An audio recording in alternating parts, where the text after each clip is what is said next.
Welcome to my channel. আমার চ্যানেলে আপনাদের স্বাগতম। স্বাদে অনবদ্য এই নিরামিষ ছোলার ডাল। এই যে দেখুন কি দারুণ হয়েছে। এগুলি আরেকটু জমে যাবে। তো বন্ধুরা, আমার রেসিপি যদি আপনাদের ভালো লেগে থাকে তাহলে সাবস্ক্রাইব করে আমার পাশে থাকবেন। আজকে আমি এসুর দিয়ে ছোলার ডাল রান্না করব। এই রান্নাটা করার জন্য এখানে আমি এসুরগুলো যে এরকম ডুমো করে কেটে নিয়েছি। এগুলি এখন সেদ্ধ করে নিচ্ছি। এই যে দেখুন সেদ্ধ হয়ে গেছে। এখন এগুলি নামাচ্ছে।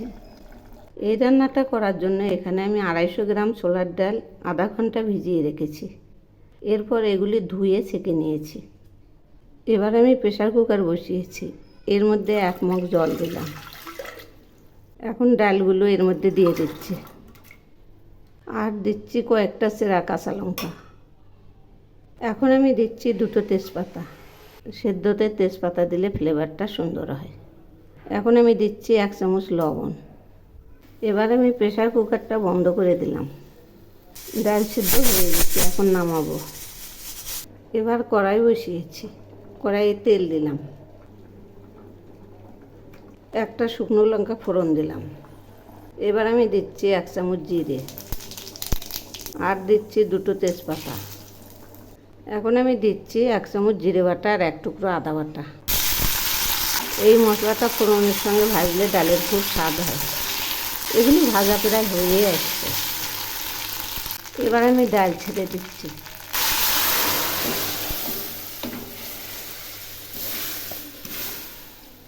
এখন আমি দিচ্ছি পরিমাণ মতো হলুদ। একটু নেড়ে দিচ্ছি।